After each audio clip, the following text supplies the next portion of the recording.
What's going on from New York City, everyone? I'm Omar Jimenez, and I am so happy to be back here with you for another exciting day of CNN 10. Let's get right into it. If you search for this show on the world's most popular search engine, or if you're watching on YouTube, then you've used a Google product to get here. This week, Google is in the news because the U.S. Justice Department and 8 states have sued Google, accusing the company of harming their competition in the online advertising market. For years, critics have said that Google has exploited their power and thwarted any competition. They say Google has used anti-competitive, exclusionary, and unlawful means to create a monopoly over digital advertising, and that they've acquired their rivals through anti-competitive mergers. This move is the Biden administration's first big antitrust case against a big tech company. The 8 states span both U.S. coasts and include California, Colorado, Connecticut, New Jersey, New York, Rhode Island, Tennessee, and Virginia. And while lawmakers and regulators have expressed concerns about Google in the past, they've failed to pass new legislation or regulations. The last antitrust complaint against Google was issued by the Trump administration in 2020. So let's hear now from CNN's Anna Stewart, based in the London bureau, who has more on what we can expect from Google. Allegations that Google holds too much control are nothing new. But this latest legal broadside from the US Justice Department, its first major antitrust case under the Biden administration, has certainly ramped up the pressure. Now, this complaint argues that Google has actively and illegally dominated the digital advertising market for many years, as detailed by the US Attorney General in a press conference Tuesday. For 15 years, Google has pursued a course of anti-competitive conduct that has allowed it to halt the rise of rival technologies, manipulate auction mechanics to insulate itself from competition, and force advertisers and publishers to use its tools. Now, the lawsuit accuses the tech giant of controlling too much of the ecosystem of digital advertising, including 3 main areas. Firstly, the technology used by major website publishers to offer ad space. Secondly, the tools used by advertisers to buy that space. And thirdly, the largest automated ad exchange, essentially linking the publisher with the advertiser. The US government is calling for Google to be broken up and forced to spin off at least its online advertising exchange and ad server for publishers. Google responded with a statement saying, "Today's lawsuit from the DOJ attempts to pick winners and losers in the highly competitive advertising tech sector." Goes on to say their flawed argument would slow innovation, raise advertising fees, and make it harder for thousands of small businesses and publishers to grow. Google is not new to fighting antitrust legal battles. The DOJ sued Google for its dominance in web searches in 2020. The EU Commission launched an antitrust probe into its conduct in digital advertising last year and has already fined Google 3 times in antitrust cases, totaling more than $9 billion so far. All right, 10-second trivia. What is the currency of Russia called? The rupee, ruble, yen, or franc?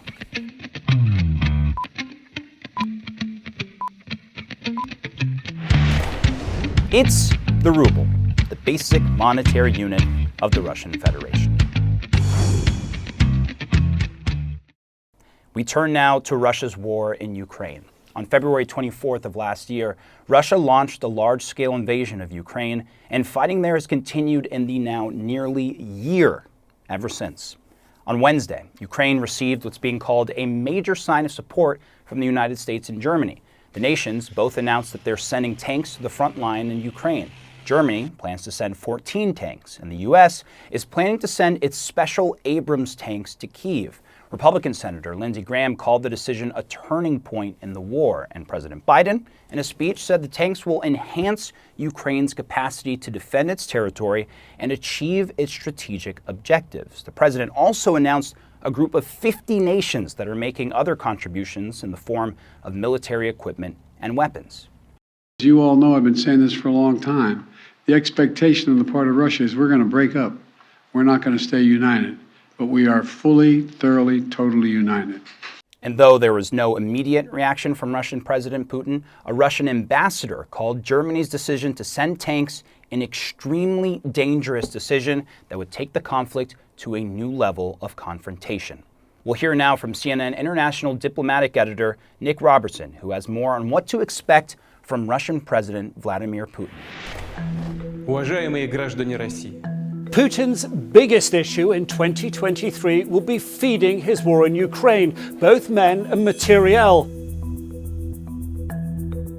At a visit to an armaments producer in mid-January, he commended workers for upping output, 3 shifts a day, 24/7. He told them they'd be exempt from call-up for military service in Ukraine.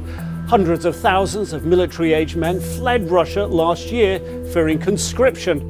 More than 100,000 Russian servicemen are already believed killed in Ukraine. It's the most unpopular feature of Putin's war so far. More recruitment may spur more resentment of him. But at the rate he burns through soldiers on the front lines means this dilemma is only going to get worse.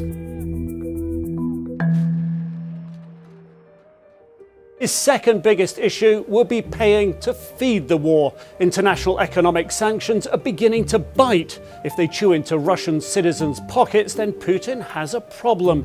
The dangerous high wire walk Putin is trying to pull off, keep the value of the ruble up, keep people in jobs, it's only going to get harder.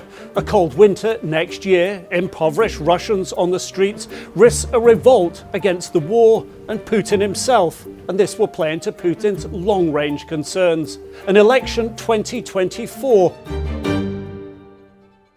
In 2021, he signed a law allowing him to remain leader until 2036. But he has built a house of cards. Russian elections are neither free nor fair. Putin has snuffed out dissent, locked up opposition leaders, taken control of all media. But even that requires mafia-style playing of Russia's power brokers against one another. If he can't make gains in Ukraine, or worse, starts racking up losses, his grip on Russia's power game could weaken.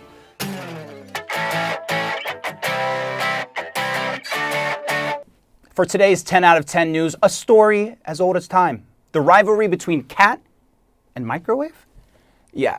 Well, we have an insane video to prove it. So I'm going to let CNN's Jeannie Moose explain it from here with the details of this epic story. There was nothing micro about the epic battle waged by Bentley the cat against this microwave. He yanked it. He physically moved it. He would have certainly gotten into it if it weren't for the child lock his owners put on it to keep him out. His body language while doing it, it doesn't seem like a cat. He's got this physique, he's got like a great body. Using his legs like arms, he might have pulled the microwave right off the counter if the cord weren't plugged in. No wonder this sometimes cross-eyed cat from Sheridan, Oregon has gone viral with millions of views. Bentley has been obsessed with the microwave ever since Brittany Sheasel left pizza in it.